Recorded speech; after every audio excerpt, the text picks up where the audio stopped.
मस्जिद बना दी शब भर में ईमान की हरारत वालों ने, मन अपना पुराना पापी है, बरसों में नमाजी ना बन सका। अस्सलाम वालेकुम, हकीम इजाज़ अली और तुसीं देख रहे हो मेरा यूट्यूब चैनल।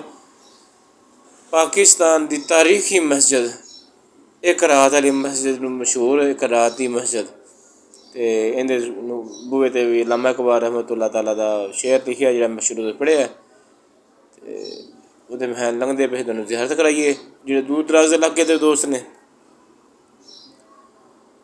ਇਹ ਸ਼ਾਲਮੀ ਚੌਂਕ ਬਿਲਕੁਲ ਸ਼ਾਲਮੀ ਚੌਂਕ ਦੇ ਵਿੱਚ ਥੋੜ੍ਹਾ ਜਿਹਾ ਅੱਗੇ ਜਾਈਏ ਤੇ ਕਿਆ ਚਿੱਟੇ ਰੰਗ ਦੀ ਮਸਜਿਦ ਖੂਬਸੂਰਤ ਮਾਸ਼ਾਅੱਲਾ ਮਾਸ਼ਾਅੱਲਾ ਮਾਸ਼ਾਅੱਲਾ। ਇੱਥੇ ਨਾਲ ਹੀ ਥੋੜ੍ਹਾ ਜਿਹਾ ਅੱਗੇ ਜਾਈਏ ਤੇ ਪਲਾਸਟਿਕ ਮਾਰਕੀਟ ਤੇ ਉਸ ਤੋਂ ਬਾਅਦ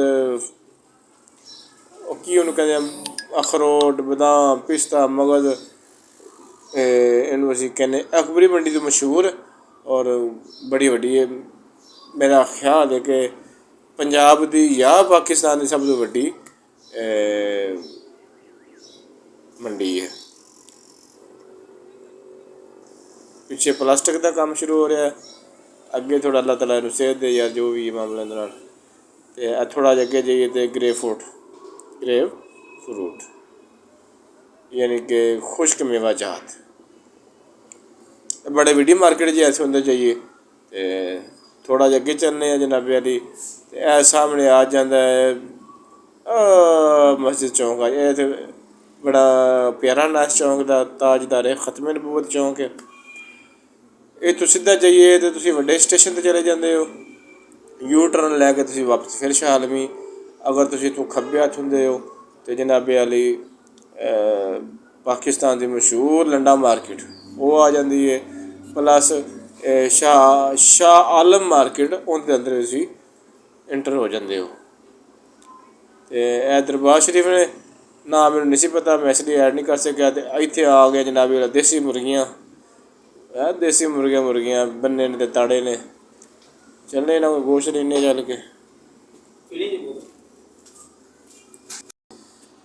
मुर्गी का गोश्त लीए इत्थों जनाबे अली जनाबे अली देसी मुर्गी का गोश्त तैयार हो गया। कितना बनया भी 1 किलो तो पता 900 ग्राम। जी मोटरसाइकिल टंग तो मोटरसाइकिल तो पैंचर हो गया सी अपना टायर हो गया सी पैंचर तो चला गया मार्केट। यह जनाबी नूं लखा थाना शादरे अपना वड्डे स्टेशन के करीब सॉरी शादरा क्या वड्डे स्टेशन के करीब नौलखा थाने के थोड़ा जिहा पिछे आइए तो जनाबी लिया टायर मार्केट है। इत्थे 20 रुपए 1 नंबर सारे टायर तुहानूं लभ जाते हैं। एक दुकान वाले गल करने चल के अल्लाह का नाम लैके वेखो की बनता है। जी टायर उन्हें खोल लिया, टायर बदलना उन्हें और चेंज पे करते जी ट्यूब श्यूब टायर खोल लिया।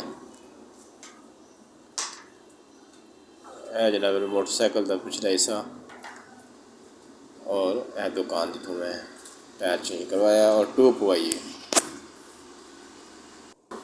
तो इतने सारे दोस्त अगे भी गुजारिश करते चलांगा कि जोड़े दोस्त चैनल पर नवे ने चैनल में सबसक्राइब करके वीडियो में लाइक भी करो और बेल आइकन दबा के वीडियो शेयर भी करो। यह पुल बने जनाब अली तो यह मैं बैठा हाँ। हेलो की हाल ने सब ठीक हो?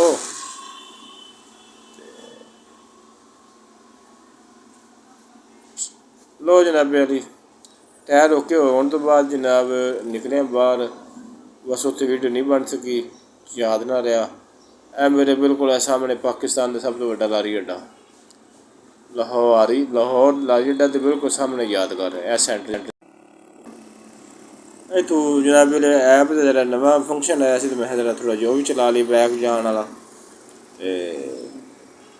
सारे दोस्तों को इजाज़त। अल्लाह हाफ़िज़। ताजदार ख़त्म नबूवत जिंदाबाद।